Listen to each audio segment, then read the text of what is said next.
दोस्तों, राजस्थान की मिट्टी में न केवल वीरों की शौर्य गाथाएं गूंजती हैं, बल्कि प्रेम की ऐसी कहानियां भी बसती हैं जो दिलों को छू लेती हैं। आज हम आपको ले चलते हैं एक ऐसी ही अमर प्रेम कहानी की सैर पर, जो सदियों से राजस्थान की रेतीली धरती का गौरव है। यह है ढोला मारू की प्रेम गाथा।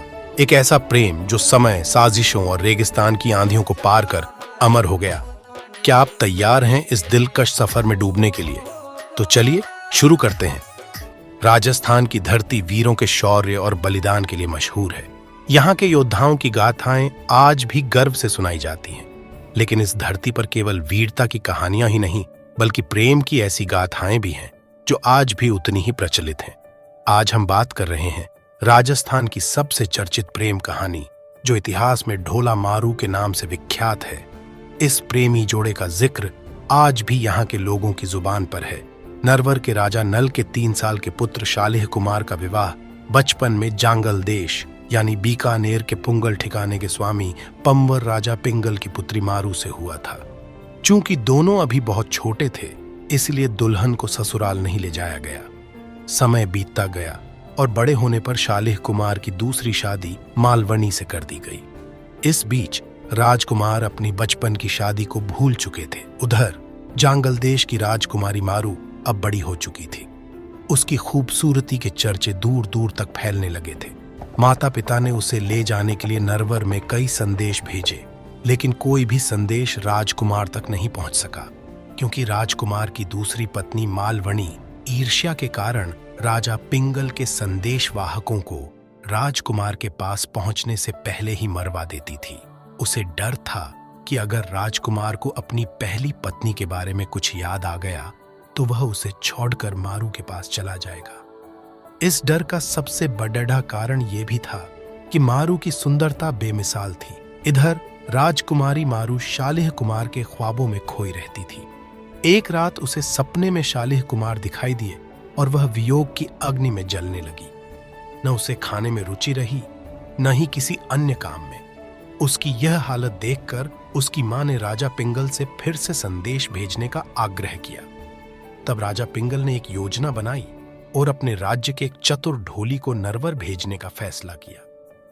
जब ढोली नरवर के लिए रवाना हो रहा था, तब राजकुमारी मारू ने उसे अपने पास बुलाया। उसने रात में दोहे बनाकर ढोली को दिए और समझाया कि वह इन दोहों को उसके प्रियतम के सामने गाए। ऐसा इसलिए किया गया क्योंकि मालवनी किसी भी संदेशवाहक को राजकुमार तक पहुंचने से पहले ही मार डालती थी। ढोली ने मारू को वचन दिया कि वह या तो राजकुमार को लेकर आएगा या फिर खुद मर जाएगा। चतुर ढोला याचक बनकर नरवर के राजमहल तक पहुंचा। रात के समय उसने ऊंची आवाज में गाना शुरू किया। बारिश की रिमझिम फुहारों के बीच ढोली ने मल्हार राग में गीत गाना शुरू किया।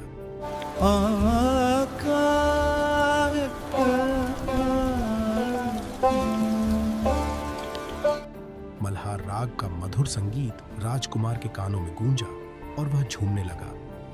ढोली ने साफ शब्दों में मारू का संदेश गीत के जरिए सुनाया। गीत में मारू का नाम सुनते ही शालिह कुमार चौंक और उन्हें अपनी पहली शादी याद आ गई।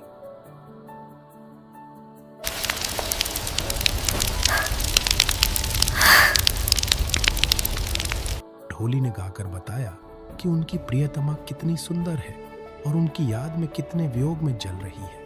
ढोली पूरी रात गाता रहा। सुबह राजकुमार ने ढोली को बुलाकर पूछा तो उसने पुंगल से लाया हुआ मारू का पूरा संदेश सुनाया। आखिरकार शालिह कुमार ने अपनी पहली पत्नी को लाने के लिए पुंगल जाने का निश्चय किया। मालवनी ने उन्हें रोकने की बहुत कोशिश की, कई बहाने बनाए, लेकिन हर बार वह किसी न किसी तरह उन्हें रोक लेती थी। आखिर एक रात शालिह कुमार तेज दौड़ने वाले ऊंट पर सवार होकर अपनी प्रियतमा को लेने पुंगल पहुंच गए। वियोग में जल रही मारू अपने प्रियतम को देखकर खुशी से झूम उठी। आखिरकार उसे उसका प्रेम मिल गया था। दोनों ने पुंगल में कई दिन बिताए, एक दूसरे में पूरी तरह खो गए। एक दिन दोनों ने नरवर जाने के लिए राजा पिंगल से विदाई ली।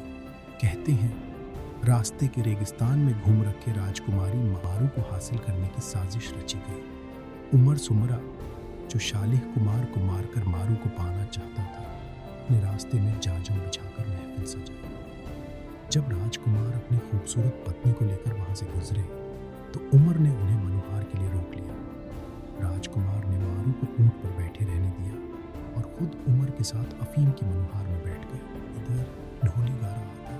वह बहुत चतुर था और उसे उमर सुमरा के षड्यंत्र का आभास हो गया। ढोली ने चुपके से इस साजिश के बारे में मारू को बता दिया। मारू, जो रेगिस्तान की बेटी थी, ने तुरंत अपने बीमारी ऊंट को भगाया।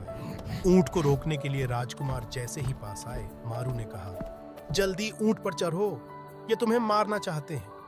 इसके बाद दोनों वहां से भागे और नरवर पहुंचकर ही दम लिया। नरवर में राजकुमारी मारू का भव्य स्वागत सत्कार हुआ और वह वहां की रानी बनकर राज करने लगी। इतिहास में इस प्रेमी जोधे को ढोला मारू के नाम से जाना जाता है। तब से आज तक उनके प्रेम के गीत पूरे जोश के साथ गाए जाते हैं और उनकी प्रेम कहानी का गुणगान होता है। अंत तो दोस्तों, ये थी राजस्थान की सबसे चर्चित प्रेम कहानी ढोला मारू की अमर गाथा। आपको ये प्रेम कहानी कैसी लगी? कमेंट बॉक्स में अपने विचार जरूर साझा करें। ऐसी ही रोचक और जानकारीपूर्ण कहानियों के लिए हमारे YouTube CR Guru AI को अभी सब्सक्राइब करें और बेल आइकन दबाना ना भूलें, ताकि आपको हमारे लेटेस्ट वीडियो की नोटिफिकेशन सबसे पहले मिले।